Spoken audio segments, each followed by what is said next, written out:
Ya, Shalom, salam sejahtera dalam kasih Tuhan kita Yesus Kristus. Jumpa kembali dengan saya, Pendeta Berton Nababan. Saya menyapa Bapak Ibu Saudara dimanapun berada. Apa kabarnya? Saya tetap berharap dan berdoa Bapak Ibu Saudara dalam keadaan sehat-sehat, tentunya tetap semangat, tetap bersukacita. Mari sama-sama kita andalkan Tuhan, dan jangan lupa bersyukur kepada Tuhan, karena kita tahu Tuhan itu baik, bahwasanya untuk selama-lamanya kasih setianya.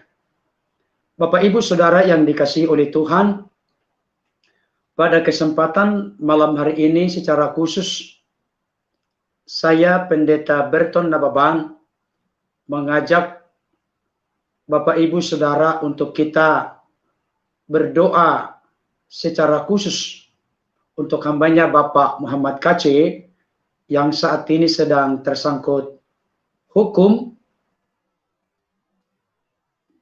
Kita tahu bersama Bapak Muhammad KC ditangkap tim Bareskrim Polri tanggal 25 Agustus 2021 yang lalu di sekitar wilayah Bali atas dugaan penistaan agama lewat unggahannya di YouTube.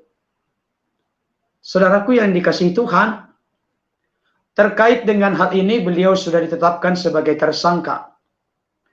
Hanya satu hal secara khusus, sebenarnya hal ini sudah dibahas oleh cukup banyak YouTuber Kristen, termasuk dari dalam dan luar negeri, terus menyuarakan tentang ada satu peristiwa penting yang dialami oleh Bapak Muhammad KC.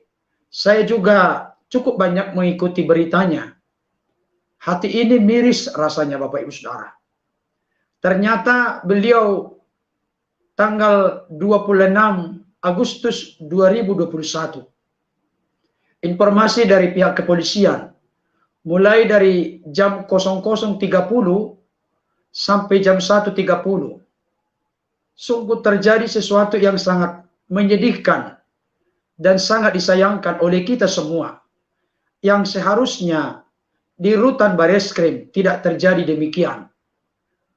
Hambanya Bapak Muhammad KC mengalami perlakuan yang sangat tidak berperi kemanusiaan, mengalami penganiayaan dari seseorang yang sebetulnya menjadi penegak hukum, yaitu Bapak Irjen Napoleon Bonaparte.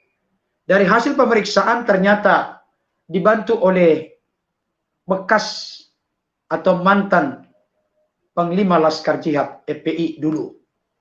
Saudaraku dikasihi Tuhan, dari hasil informasi yang beredar, dari foto yang kita lihat diunggah oleh beberapa media, termasuk kawan-kawan YouTuber Kristen, di mana mata sebelahnya itu lebam. Bahkan dari berita yang saya dengarkan langsung, kalau tidak salah ada 9 lebam di bagian kepala dan 1 di bagian tubuh di belakang. Saya mau sampaikan kepada kita, sebagai sesama orang Kristen, hati kita sedih dengan peristiwa ini. Dan kita berdoa bersama untuk hambanya Bapak Muhammad KC, supaya diberikan Tuhan kekuatan, ketabahan, kesabaran. Terlebih diberikan Tuhan sukacita dalam menghadapi semua ini. Kalau berkaitan dengan proses hukum atas tuduhan atau dugaan penistaan agama lewat unggahannya di YouTube, kita ini negara hukum.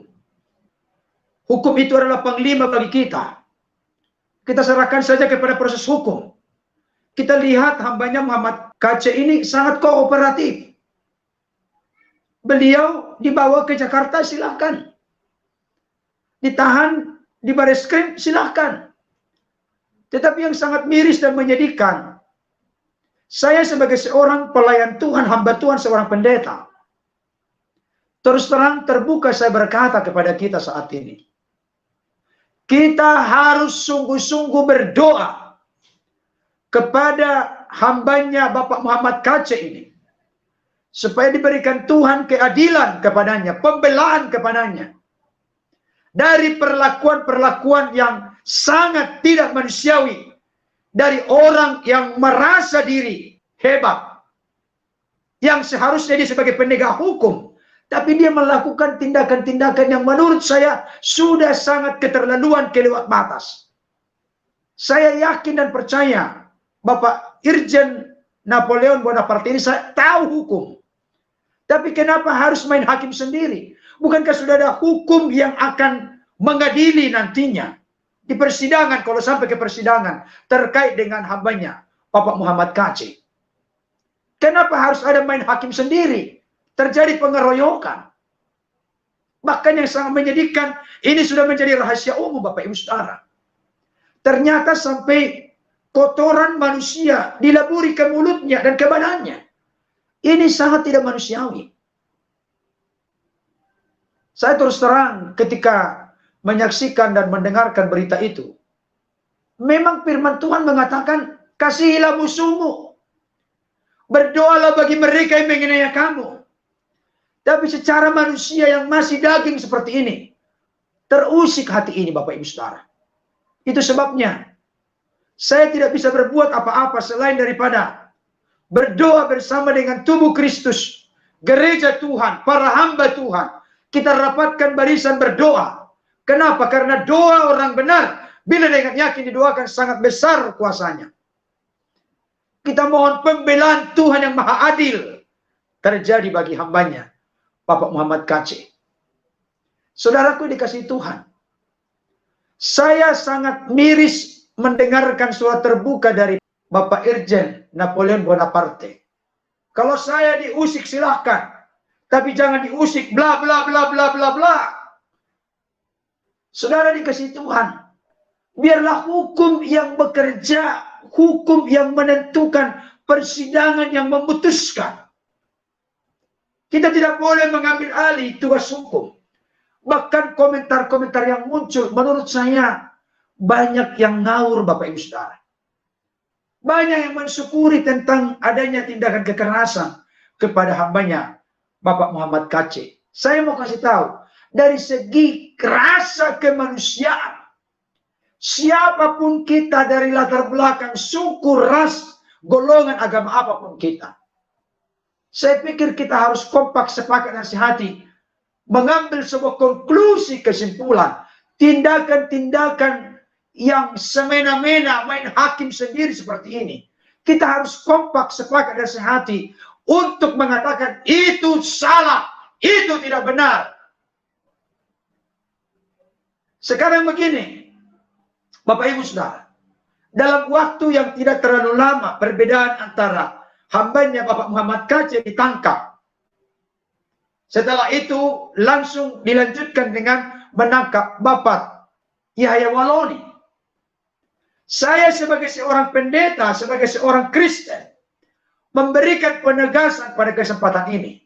Kalau ada misalnya orang-orang Kristen ditahan di Bareskrim, dia orang Kristen, dia percaya Yesus sebagai Tuhan Juru Selamatnya, dan dia punya pengaruh, punya akses, dia melakukan begitu misalnya, contoh ini, contoh perbandingan saja, misalnya dia melakukan begitu kepada Ustadz Yahya Waloni, saya menyuarakan seperti yang disuarakan oleh teman-teman yang lain. Itu tidak benar. Itu bukan ajaran agama Kristen. Kenapa? Karena kita punya pemerintahan yang resmi, Negara Kesatuan Republik Indonesia. Ada presidennya, wakil presidennya, ada aparat hukumnya, ada hukum yang berlaku sebagai panglima di negara ini. Mari kita serahkan kepadanya. Kita percayakan penuh. Dan mereka memutuskan dengan adil, arif, dan bijaksana. Jangan seperti yang dilakukan oleh kawan ini. Saudaraku yang dikasihi Tuhan, ini sangat mengerikan. Cara-cara seperti ini, cara-cara preman seperti ini, sangat menyedihkan bagi saya. Itu sebabnya, bukan saya ingin rame-ramekan dengan teman-teman yang lain. Saya bersyukur, saya bangga. Salah satu, kalaupun saya banyak berbeda pendapat dengan beliau, beliau juga membuat doa bersama. Itu Bapak Pendeta Muriwali Yanto Matalu. Nanti Bapak Saudara lihat di channel beliau. Doa bersama untuk Bapak Muhammad Kacih.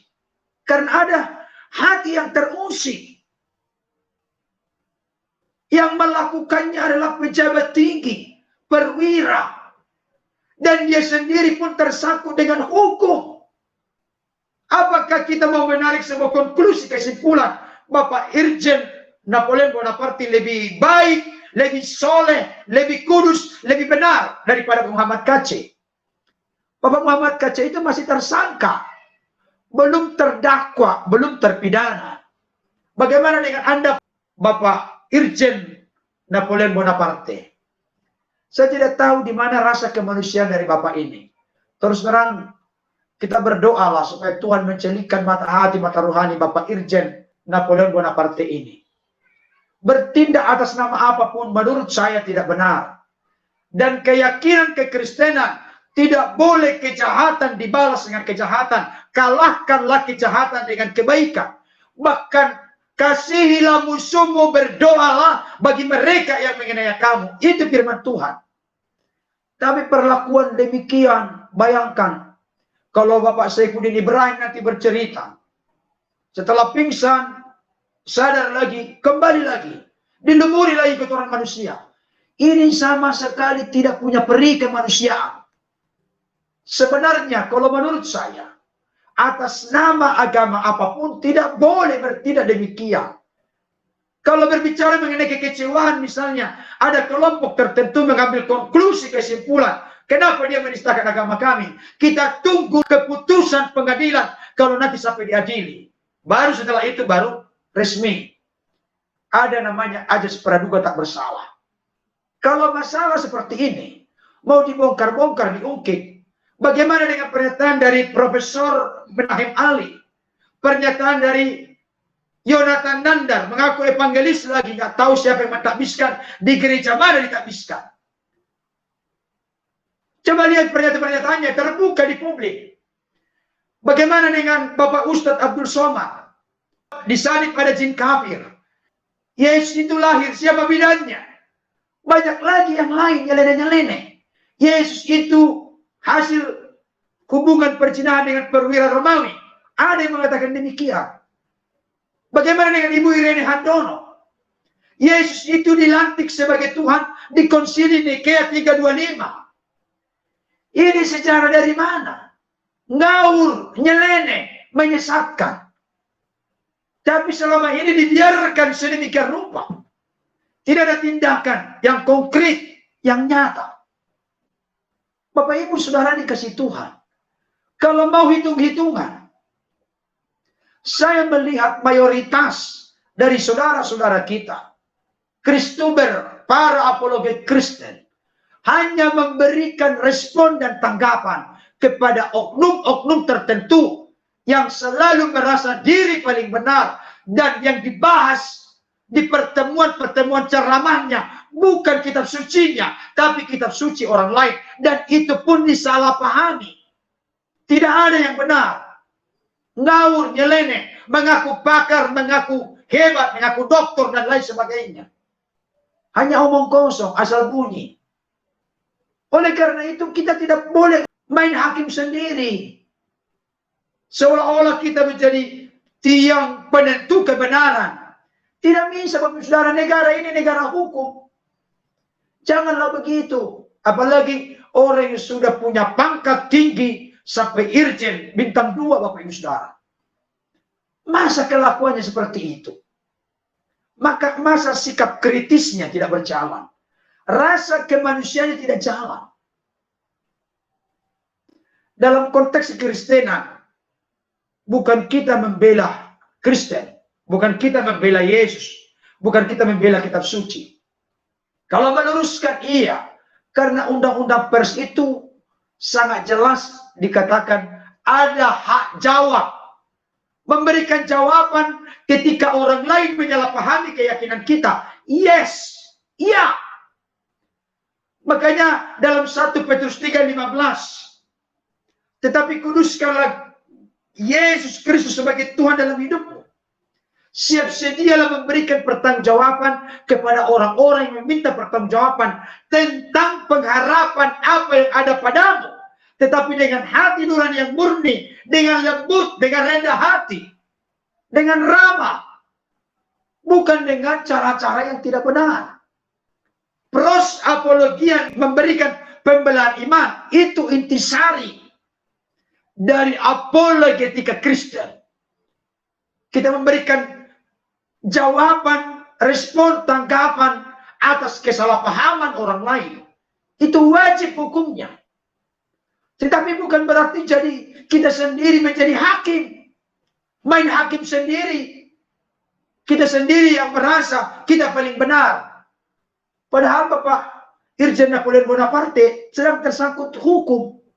Itu pun sebetulnya sudah harus disadari. Tidak sesuai dengan ajaran agama. Kalau saya sendiri punya prinsip. Saya sendiri pun belum benar. Ngapain saya mengurusi orang lain yang menurut saya tidak benar. Lebih bagus saya sendiri dulu introspeksi, evaluasi diri. Baru saya bisa berbicara dengan orang lain. Itu sebabnya firman Tuhan berkata, jangan engkau menghakimi, supaya kamu jangan dihakimi. Mengapa engkau melihat selumbar di mata saudaramu, sedangkan balok di matamu sendiri engkau tidak lihat? Itulah yang terjadi dengan Bapak Irjen Napoleon Bonaparte. Dia melihat selumbar di mata Bapak Muhammad Kacik, tapi dia tidak tahu di depan matanya ada balok. Sebetulnya keluarkan dulu balok dari matamu, baru engkau bisa melihat selumbar di mata saudaramu. Ini maknanya, filosofinya sangat mendalam dari khotbah Yesus di bukit. Itulah prinsip kekristenan. Berkatilah siapa yang menilai kamu, jangan mengutuk. Itu firman Tuhan. Tapi tolonglah kita ini yang mengaku diri beragama, janganlah seperti itu Bapak Irjen Napoleon Bonaparte.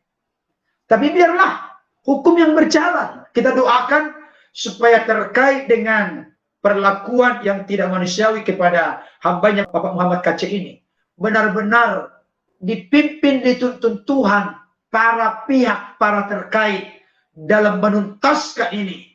Tidak boleh berat sebelah, harus lurus. Harus menegakkan keadilan dan kebenaran tanpa kompromi sama sekali. Itu kerinduan dan doa kita. Kita berdoa untuk Bapak Muhammad Kacik supaya Tuhan tolong. Bapa di surga, pada malam hari ini kami berdoa untuk hambamu Bapak Muhammad Kacik. Dimanapun dia berada Tuhan, di tahanan manapun dia sedang berada. Berikan dia kekuatan, berikan dia kesehatan. Terlebih barangkali tubuhnya yang belum pulih dari setelah selesai dilakukan hal-hal yang tidak wajar, tidak manusiawi kepadanya. Berikan dia pemulihan dan kesembuhan. Biarlah dia boleh tabah, tekun dan sabar menghadapi semua ini. Karena kekuatan kuasa Tuhan ada bersama dengan dia.